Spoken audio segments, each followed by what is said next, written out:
Okay, folks, I said I was going to do it, so here it is. This is the first, I'm going to call this the beta test episode of the new series I'm going to call Chat2JP. See what I did there? What do you think about that? Nice. It's good, eh? Chat2JP. So in this new series, we are going to go through stuff that's happening in kind of the conversational AI space on Fridays from here in the home studio, and talk a little bit about some of the stuff that's happening across voice, chatbots, and generative AI, basically the different platforms that we're all working in these days.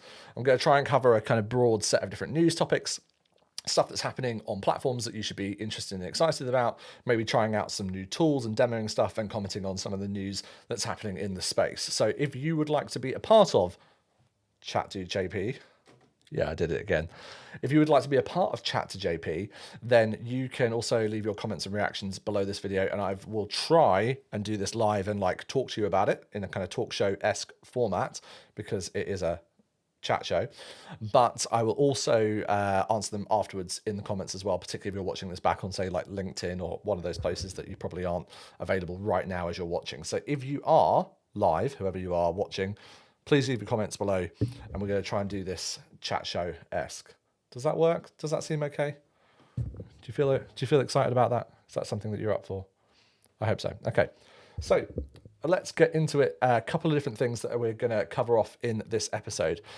First of all, we're going to talk about the big news of the week, which is the new GPT-3 plugin, or sorry, GPT-4 plugins that are coming. We're going to talk a bit more about kind of the fact that it maybe has some kind of general intelligence to it.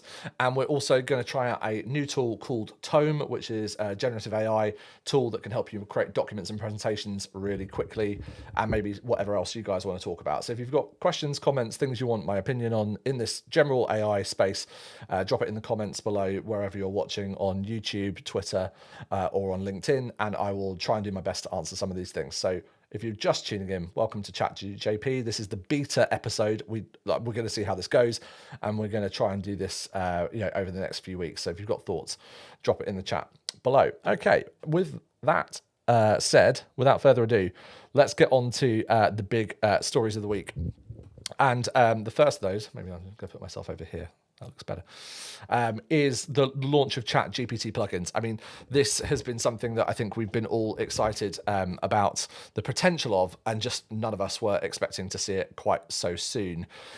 So if you're not sure what it means to have a kind of ChatGPT plugin, I thought I'd kind of break it down for you a little bit. Now, this is not publicly available. I am on the wait list, but I don't have access to it yet. So we'll have to kind of use mostly the third-party examples that have been provided so far to try and explain this. But you can think of ChatGPT plugins as the equivalent of essentially Apple opening the App Store for iOS. The ability for us to create custom applications that can interact with the large language model that is GPT inside of ChatGPT itself, so actually within that ChatGPT interface, and allow us to do different things using that large language model by exposing it to different sets of information. So applications that already exist out there in the world, or creating entirely new ones to expose data and functions and APIs to ChatGPT, so that it can use the language model.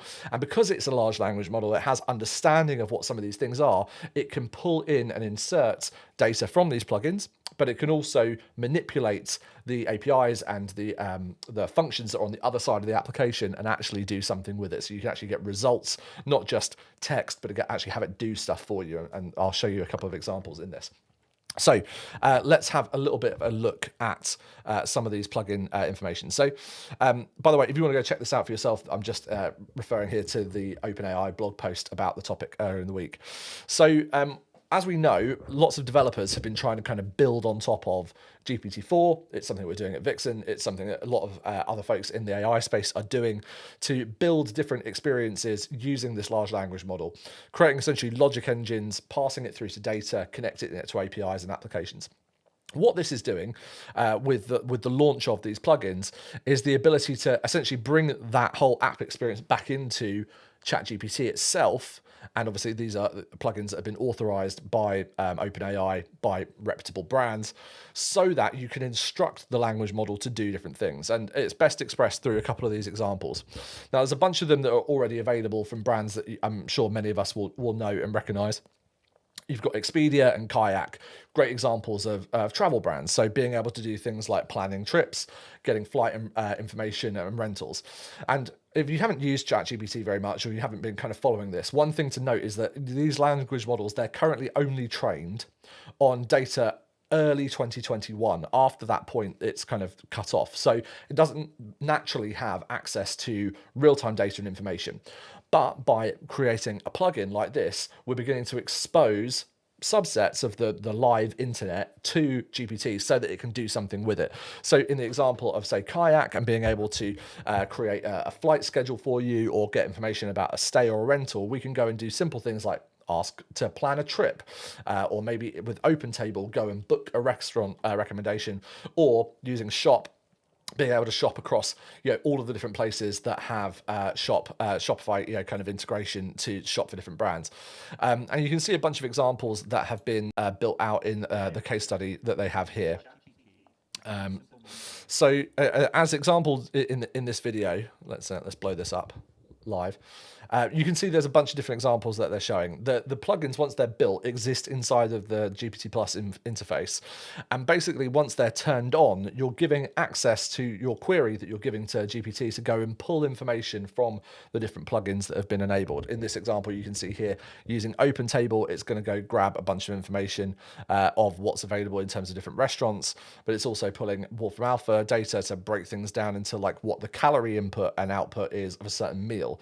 Now, this isn't data that GPT naturally would have access to. It would potentially have the ability to hallucinate it, or maybe it could pull it from an old piece of information that it has indexed in its archives. But it's likely to get some of this kind of factual information wrong, particularly things like stats and things like calorific information. But because it's got direct Instacart access here, or OpenTable access, it can go and pull real-time data from these platforms and be able to bring this in. So if you're just joining us, this is the launch of ChatGPT plugins this week, just going through a little bit of information. And if you are only just joining us on the stream, welcome to my first episode this week of Chat2JP. I hope you enjoy that title. Okay, let's get back into the plugins. So, oh, that's two of me. That's fun. Down here in the examples, we can also see the way in which the model is going to be able to use some of these plugins. Now, one of the things that I think obviously we're all a little bit concerned about is a model that's this powerful having access to the open web and being able to connect with all sorts of data. So they're going through quite a strict kind of safety process here to bring these new apps to life. And you can see here a lot of emphasis on developing safeguards for the platform plugin. And you can imagine that a lot of the verification processes that we had to see in the early days of iOS and Android are going to apply here, even more so because of the power that this has to generate stuff and create content at scale. So one of the big things here is these plugins need to go through a kind of research process and then be verified. But what's really exciting, I think, to see is just how quickly they've already launched with so many major brands. And this was similar to the early days of the App Store as well. We saw a lot of people in the early days of the iOS and Android App Store having to launch apps, and many months in advance of the App Store going live, Apple and Google, in the case of the Play Store, were partnering with different brands to help them create these kind of verified and trusted apps. It's a pretty kind of standard developer ecosystem kind of play, and it's exciting to see OpenAI leaning into that kind of same model here. And so with these, you can see there's a bunch of these platforms that we're probably quite au fait with. The one personally I'm most excited about has got to be the Zapier plugin. If you've used Zapier, if you haven't, like where have you been? But if you use Zapier, you'll know that there's a whole bunch of stuff that you can do with the platform to create no-code and low-code automations across all sorts of different actions and activities, including connecting into Google, into your social apps, into things like Slack and Messenger, and automating a lot of functions. And the fact that now with with ChatGPT plugins, you're going to be able to automate Zapier functions. And also it's worth saying that Zapier are integrating GPT-4 directly into the Zapier interface. It means that we can start setting up these really powerful workflows without you having to actually do very much work yourself. You can basically go and set up these Zap integrations, or Zaps as they're called, across so many different platforms using just through natural language. And that is, I think, really powerful and exciting, because up until now, this has been quite complicated. I mean, it's simple. It's not coding, right? It's really been reduced down to a much simpler interface, but it is still, kind of step by step, something you have to learn how to do. And there's a lot of opportunity for error. Trust me, I've tried to automate some of our sales process by plugging things together with Zapier. It's not easy. So the fact that I'm going to be able to do things like set up a whole process just in GPT using a plugin in ChatGPT, I think is really exciting, to be able to just say, hey, set me up a Zapier integration that every time I get a new sales opportunity on HubSpot, add it to this Google Sheet and then send an email to the team in Slack. Now, that would be several steps and would take quite a lot of integration and setup. The fact that you're going to be able to access your Zapier connections and be able to do that directly inside of the plugin within ChatGPT, or in the future do it just natively on the Zapier interface, super powerful, very exciting. So that's kind of a little high-level overview. Hope that's helpful of what's going on in these GPT plugins. It's worth saying that there's going to be a lot more to come on this, and we haven't seen the full roadmap of how this is going to roll out and what the features are, what the verification process is going to look like. If you are interested in it, highly recommend that you go and check out this kind of full documentation about chat plugins, how the flow works, and begin to kind of think about getting started. There's also a bunch of information on there about kind of how you get submitted, and also the policies around what you're able to do and not do. In particular, emphasis here on not circumventing OpenAI's safety systems. So if you were planning on doing that, maybe just give that one a miss. So that is our first topic. If you want more conversation and maybe you want to dive deeper into that in future weeks, let me know. We're going to try and do this little series slightly more frequently than I have been doing other episodes of these sessions recently. So the second thing I want to talk about this week is a bit more ethereal, if I'm honest, and that is this research paper that has been published by a bunch of very, very smart people from Microsoft Research, which is also quite scary. And I think you're going to see why. The paper is titled, scarily, Sparks of Artificial General Intelligence, Early Experiments with GPT-4. Now, we're saying that this, you're like, well, how did they manage to do this quickly? Hasn't GPT-4 only been around for a couple of weeks? This is actually a bunch of research scientists inside of Microsoft, obviously one of the big financial backers of OpenAI, who have had access to the GPT-4 model since late last year, I think around about October or November of last year. And as you can see here from the abstract, and if you really want to kind of get smart about it, we can probably go simplify this to, in GPT-4 itself.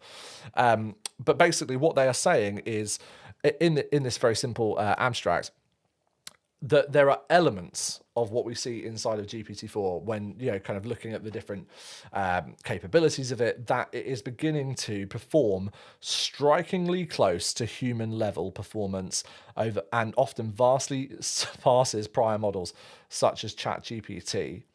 And it says again, given the breadth and depth of its capabilities, we believe that it could reasonably be viewed as an early, yet still incomplete, version of an artificial general intelligence system. Now, if that doesn't kind of scare you a little bit, I don't know what does. It scares me a touch. And the reason it scares me is hopefully obvious to all of us, is that this system is growing at such an amazing pace. And all the stuff that we've just been looking at about how it's going to connect to the open web, how you're going to be able to develop on top of it, it's exciting, right? So the fact that this is getting scarily close to what it says here, the reasonably viewed as an early version of artificial general intelligence, and by AGI, or artificial general intelligence, we mean the ability for a system to have some level of consciousness, some level of awareness of itself. This is pretty huge.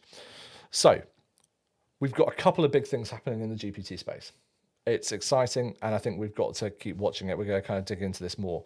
If you want more information about both of these things we've spoken about today, we're running out of time. I'm not going to have time to get to the demo. We'll perfect the timing of this show. Then why don't you drop a comment below and let me know what you want to see more of, and I will leave the links to both of these things in the comments for you to dive into more. Wherever you've been watching this, thanks for joining us, and I will see you next week for another episode of Chat2JP. And we'll see if this becomes something that I can actually get my head around doing every week. Hope that was helpful. Nice to see you. Be well. Have a good Friday.